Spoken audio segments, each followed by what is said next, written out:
எல்லாருக்கும் வணக்கம். இந்த வீடியோவில் நம்ம எதை பற்றி பார்க்க போகிறோம்னா, கோழிகளுக்கு வர நோய்களை எப்படி இயற்கையான முறையில் தடுக்கலாம் அப்படிங்கிறத பற்றி பார்க்கலாம். வாங்க வீடியோக்குள்ளே போகலாம். இந்த கோழிகளுக்கு நோய் வர்றது மெயின் காரணமே என்னென்னா, நம்ம கோழி வளர்க்குற இடத்த சுத்தமாக வச்சுக்கிறது தான் மெயின் ரீசனே. அதை சுத்தமாக வச்சுருந்தா தான் எந்த ஒரு நோயும் வராது, பாக்டீரியா இந்த மாதிரி வைரஸ்லாம் வராது. அது மட்டும் இல்லாமல் அதுக்கு அளிக்கிற உணவில் ப்ரோட்டீன்ஸ், விட்டமின்ஸ் இருக்கிற மாதிரி இருக்கணும். கரெக்டான அளவுக்கு சத்துக்கள் கொடுத்தா நோய் வராது. அதுவும் இல்லாமல் காலநிலை மாற மாற அதுக்கு ஏகப்பட்ட நோய் வருது.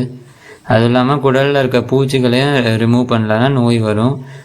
இப்போ இந்த நோயை எப்படி இயற்கையான முறையில் சரி பண்ணலான்னு பார்க்கலாம். ஃபஸ்ட்டு ஒரு பாத்திரத்தில் தண்ணி எடுத்துக்கோங்க. அந்த தண்ணியை நல்லா கொதிக்க விட்டுக்கோங்க.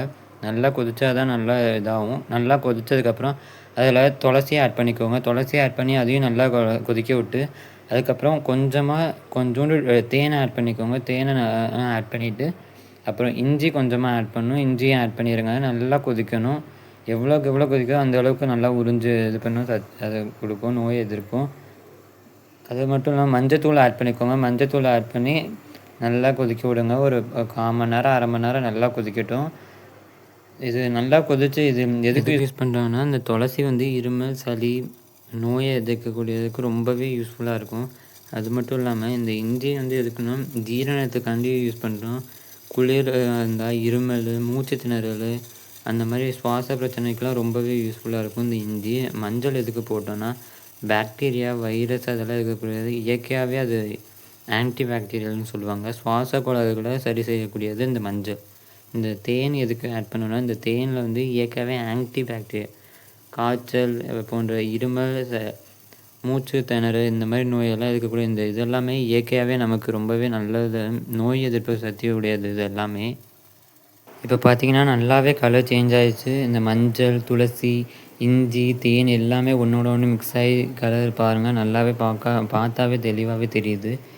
எவ்வளோ நல்லா டார்க்காக ப்ரௌன் கலர்லாம் மாறிட்டுருக்குன்னு பாருங்கள். அந்த இலையில இருக்க சத்து எல்லாமே இது உறிஞ்சி எடுத்துகிட்ருக்கோம். இது ரொம்பவே நல்லது. இப்போ நல்லா கொதித்ததை நல்லா கொஞ்சம் ஒரு அரை மணி நேரத்துக்கு ஆற வச்சிடலாம். இப்போ பாருங்கள் எவ்வளோ டார்க்காக அந்த இதெல்லாம் அடியில் போயிடுச்சு பாருங்கள். இலையில இருக்க சாறு, இஞ்சி சாறு எல்லாமே உறிஞ்சி இப்போ பாரு எல்லாம் ஒன்றா கலந்துருக்கு. மற்ற கோழிங்களுக்கும் இந்த மாதிரி நோய் வராமல் இருக்கிறதுக்கு நம்ம என்ன பண்ணணும்னா, அதுங்க இருக்கிற இடத்த ரொம்பவே சுத்தமாக வச்சுருக்கணும். அதோடய எச்சங்களை அடிக்கடி க்ளீன் பண்ணிக்கிட்டே இருக்கணும்.